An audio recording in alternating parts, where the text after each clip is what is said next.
Anda menyaksikan Danantara BUMN Performance Report bersama saya Serliana Salsabila. Dan saat ini sudah bergabung bersama kami Ibu Dian Siswarini selaku Direktur Utama PT Telkom Indonesia Persero Tbk. Ibu Dian, apa kabar? Kabar baik, terima kasih Mbak Serliana. Ibu Dian, pada saat ini kita tahu sekarang Telkom Group memiliki nakoda baru Telkom Indonesia, Ibu Dian Siswarini. Anda sebagai nakoda baru, sebenarnya apa visi yang Anda bawa untuk Telkom Group ini untuk tahapan berikutnya, Ibu Dian? Ya, memang peran Telkom Group di Indonesia itu lumayan vital ya, karena sebetulnya Telkom Group ini bukan cuma sebagai institusi pemerintah yang memberikan layanan telekomunikasi, tetapi kami ingin membawa Telkom ini menjadi penggerak utama pertumbuhan ekosistem digital di Indonesia dan juga menjadi pemain regional yang berdaya saing global seperti itu. Jadi kedepannya kami ingin membuat Telkom ini menjadi lebih progresif, menjadi lebih profesional, menjadi lebih edgy gitu ya, lebih terbuka dan bisa melayani pelanggan dengan jauh lebih baik. Oke Bu Dian, kalau terkait dengan satisfying, kepuasan terhadap B2B lalu juga B2C dan lain-lain, ini apakah ada dalam visi Anda juga Ibu Dian? Kalau kita bicara mengenai layanan, memang yang paling utama adalah memberikan kepuasan pelanggan. Ya, jadi kepuasan pelanggan baik itu untuk bisnis B2B atau untuk bisnis B2C. Dan saya mempunyai passion pribadi ya kalau untuk layanan ini, karena menurut saya kita ini kalau menjadi institusi itu sebenarnya kita menjadi pelayan gitu ya, bahkan CEO pun sebenarnya kita adalah pelayan untuk para karyawan ya, ataupun para leaders yang ada menjadi tim membernya CEO. Jadi kita adalah pelayan baik itu bagi karyawan maupun bagi pemangku ekosistem atau stakeholder kita, terutama bagi para pelanggan ya. Dan memang kalau kita bicara mengenai cara bagaimana kita berkompetisi, kan kita sekarang udah bukan lagi caranya dengan price war seperti itu ya. Jadi kalau kita mau keluar dari price war itu kita harus mengedepankan kepuasan pelanggan. Jadi di sanalah kita harusnya berkompetisi, meningkatkan kualitas layanan dan juga meningkatkan performance jaringan. Oke, tadi selain ada rencana konsolidasi, ada rencana spin-off bisnis fiber optik itu Bu. Nah itu Anda melihat prospeknya seperti apa, dan juga apakah nanti melanjutkan spin-off tersebut akan ada IPO atau seperti apa Ibu? Jadi tadi ya di dalam agenda transformasinya Telkom memang ada beberapa yang akan dilakukan ya. Tadi yang kita bicara mengenai membuat Telkom menjadi lebih lean gitu ya dengan streamlining. Kita juga akan mengubah modus operandi Telkom menjadi strategic holding, pure strategic holding, dan kita juga ingin unlock value dari beberapa anak perusahaan Telkom sekarang, karena memang kita kan Telkom ini tadi mempunyai infrastruktur yang banyak ya, dan sekarang ini infrastruktur tersebut sebetulnya bisa digunakan atau di leverage ya dengan lebih luas lagi, tidak hanya untuk kebutuhan di dalam Telkom gitu ya, kita bisa buka ke kebutuhan untuk eksternal. Dan yang bisa sebetulnya di unlock value-nya di situ adalah yang pertama adalah fiber ya. Dulu sebenarnya kita sudah melakukan hal serupa untuk tower. Jadi tower juga sudah dilakukan hal serupa, di mana dengan Mitratel yang sudah juga melaksanakan IPO ya. Jadi fiber ini sebetulnya kita sudah mempunyai juga anak usahanya ya. Jadi nanti kita dalam proses untuk memindahkan asetnya dari Telkom ke anak perusahaan tersebut. Nah tadi untuk pertanyaannya apakah nanti akan juga di IPO-kan, itu juga masih dalam taraf penjajakan. Oh, saat ini belum bisa ada yang diberikan ya? Belum bisa, tapi ini menurut saya akan menarik para investor, karena kembali lagi kalau dari sisi infrastruktur ini Telkom ini mempunyai yang paling lengkap. Oke, Ibu bisa bilang pede nih, ini akan menarik untuk para investor seperti itu. Memang apa Bu? Apa yang bisa diberikan? Ya, jadi Kalau kita lihat ya, kalau kita melihat sekarang, tren sekarang, misalnya kita bicara mengenai AI, mengenai data center, mengenai cloud, itu tuh semua memerlukan connectivity atau infrastruktur telekomunikasi yang luar biasa. Nah, Telkom ini memiliki jaringan fiber optik yang kalau kita boleh sebut itu 5 kali keliling bumi, ya. Jadi lebih dari 170.000 kilometer. Kemudian juga kita mempunyai data center, 35 data center di berbagai kota. Kita juga mempunyai banyak submarine cable yang menghubungkan semua major island di Indonesia sampai ke Papua. Kemudian kita juga memiliki satelit, kita memiliki 3 satelit dan mengoperasikan 2 satelit yang lain. Dan itu tentu akan menarik bagi investor karena sekarang utilitasnya itu masih rendah. Sehingga masih bisa di-leverage untuk kepentingan pihak lain ya, pemain dari industri telekomunikasi. Telkomsel ini masih menunjang 70% terhadap total revenue-nya Telkom. Tentu kita maunya punya Telkomsel kedua, ketiga, keempat gitu ya. Nah, yang kita ingin bangun tadi yang pertama dari sisi fiberco ya atau netco fiber yang nanti akan menjadi tulang punggung untuk B2B infra. Jadi bisnis B2B infra itu yang pertama. Kemudian juga kita ingin mengembangkan B2B ICT, di mana di dalamnya adalah ingin mengembangkan solusi-solusi IT bagi para customer enterprise, baik itu large enterprise, medium enterprise maupun UMKM, dan tentu saja untuk para institusi pemerintah. Ya, kalau kita bicara mengenai institusi pemerintah, sebetulnya institusi pemerintah itu sangat memerlukan infrastruktur tersebut untuk digitalisasi dalam menjalankan fungsi-fungsi mereka. Ya, misalnya pemerintah daerah perlu membangun smart city ya supaya memberikan layanan yang prima buat masyarakatnya. Nah, hal-hal seperti itu bisa di-support oleh Telkom Group tentunya. Oke, berarti strategi saat ini salah satu contohnya bisnis fiber optik tadi Bu, itu juga akan dibuat Telkomsel kedua gitu.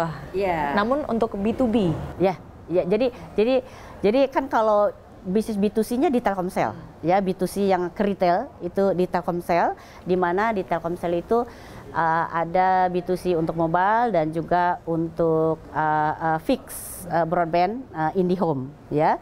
Nah, kalau di yang kedua ini kita membuat B2B infra, ya, jadi seperti fiberco, netco, kemudian juga dataco, data centerco.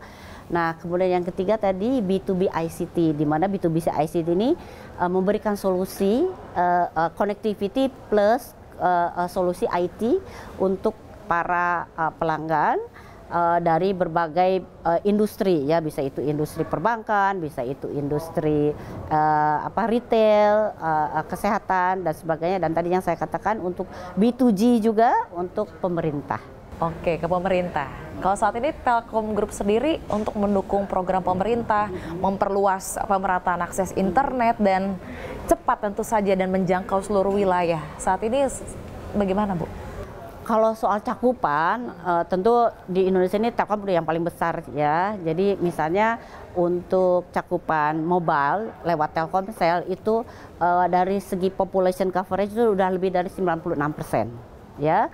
Kemudian juga dari sisi fiber to the home atau FTTH, kita juga sudah memiliki lebih dari 11 juta home pass di berbagai kota di Indonesia ya. Tadi saya sudah sebutkan kan yang satelit juga, kemudian juga data center.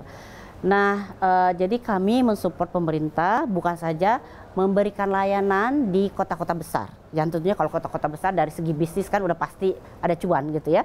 Tapi kami juga mensupport pemerintah untuk memberikan layanan tadi infrastruktur digital ini di daerah-daerah yang remote ya, daerah 3T ya. Kami juga kan sebagai pemain telco ini kan juga membayar USO kepada pemerintah, jadi bekerja sama dengan mereka bagaimana supaya layanan di daerah-daerah terpencil itu juga bisa terlaksana. Oke, ini kan kalau terkait pemerataan dan B2G misalnya Ibu, ini saat ini apa sih Bu tantangan terbesarnya Bu? Dari infrastrukturnya, maupun dari regulasi mungkin seperti apa Ibu Dian? Ya, memang kalau kita bicara mengenai tadi ya, inklusi gitu kan pertanyaannya, supaya semua orang bisa mendapatkan atau merasakan layanan telekomunikasi ya. Kalau kita bicara mengenai inklusi, memang kita tidak bisa pungkiri masih ada sih masyarakat yang belum terlayani. Itu memang karena membangun daerah-daerah tersebut itu memerlukan investasi yang lumayan besar ya. Sehingga memang pada saat kita melaksanakannya, Telkom juga bekerja sama dengan pemerintah, dengan berbagai kementerian ya. Karena juga kita tidak bisa pungkiri di daerah-daerah tersebut bukan hanya infrastruktur telekomunikasi, tapi basic infrastruktur seperti jalan ya untuk transformasi, kemudian juga listrik gitu ya mungkin masih minimal ya, sehingga memang menjangkau ke arah daerah-daerah tersebut itu memerlukan investasi yang jauh lebih besar daripada kita bangun misalnya di kota-kota di Jawa atau di pulau besar yang lain. Kemudian yang kedua yang menjadi tantangan kalau di daerah-daerah itu luar itu, kita tidak hanya bisa berhenti di membuat infrastrukturnya, tapi kita juga harus mengedukasi masyarakatnya. Ya, bagaimana mereka bisa menggunakan internet dan bagaimana mereka bisa mendayagunakan internet ini untuk meningkatkan taraf hidup gitu ya. Jadi literasi digital harus ditingkatkan. Oke, tapi memang permasalahan utamanya investasi dong Bu? Oh ya, itu kalau investasi memang selalu mungkin ya. semua Bu ya itu ya. Ya, kalau investasi saya rasa itu adalah tantangan di semua industri seperti itu.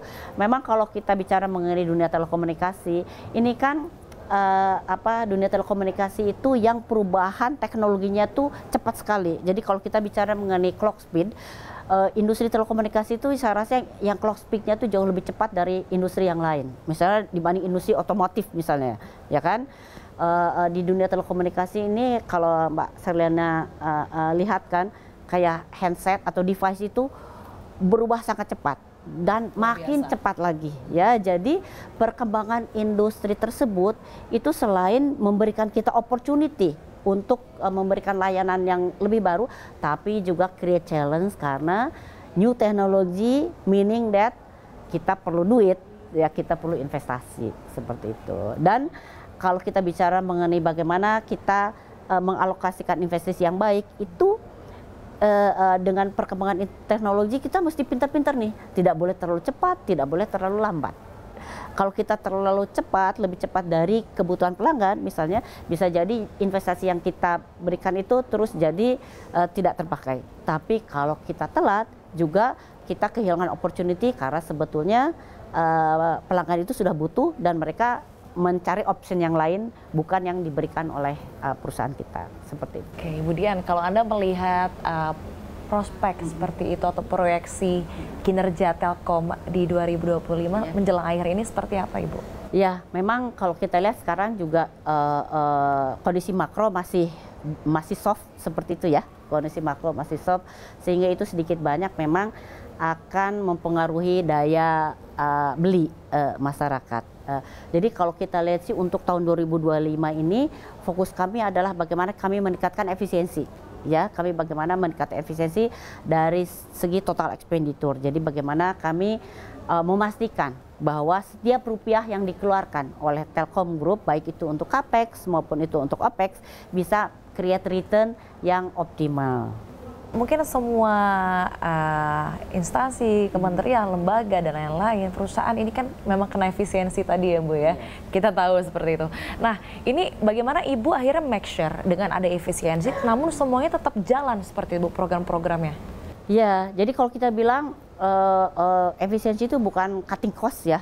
Jadi efisiensi itu bukan cuma kita potong nilai capex atau nilai opex, tapi efisiensi itu tadi lebih berdaya guna, lebih efektif. Jadi setiap tadi uang yang kita keluarkan itu memang menghasilkan sesuatu yang create value buat perusahaan.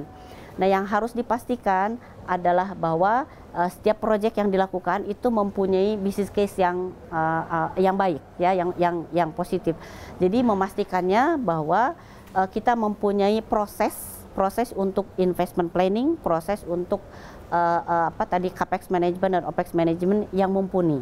Jadi tidak hanya dari dari segi tata kelola, ya, tapi kita perbaiki juga proses pengadaan misalnya. Jadi misalnya procurement itu, jadi kita harus memastikan bahwa procurement itu dilakukan at the right price, at the right quantity, at the right time, seperti itu. Oke, terakhir Ibu Dian, kalau Anda sendiri bagaimana melihat posisi Telkom Indonesia mungkin dalam 5 tahun ke depan di tengah tantangan global dan kondisi ekonomi yang seperti saat ini, Ibu Dian? Ya, jadi saya rasa Telkom ini seperti tadi yang kita cita-citakan gitu ya, bisa menjadi penggerak untuk peningkatan ekosistem digital, bukan cuma di Indonesia tetapi di region. Nah, di sini memang menuntut Telkom ini untuk selalu inovatif, ya, inovatif, dan kita harus bisa agile dalam menyikapi semua perubahan yang terjadi di sekeliling ekosistem kita. Nah, ini tadi berkaitan dengan yang pertama tadi ditanyakan, kenapa Telkom ini harus slim gitu ya? Karena kalau kita terlalu besar dan berat gitu ya, agak sulit untuk kita bernavigasi di dalam situasi yang berubah sangat cepat. Jadi Telkom ini harus lean sehingga bisa agile, bisa cepat, bisa responsif terhadap kepentingan pelanggan atau keinginan pelanggan, bisa responsif terhadap perubahan teknologi, bisa juga responsif terhadap tentu yang diharapkan oleh stakeholder kita yang paling utama adalah negara, yang dalam hal ini diwakil oleh Danantara. Oke, baik. Terima kasih, insight-nya sangat luar biasa Ibu Dian Siswarini. Sukses dan sehat selalu untuk Anda, Ibu. Dan begitulah pemirsa perbincangan saya bersama dengan Ibu Dian Siswarini selaku Direktur Utama PT Telkom Indonesia Persero Tbk, CNBC Indonesia Beyond Business.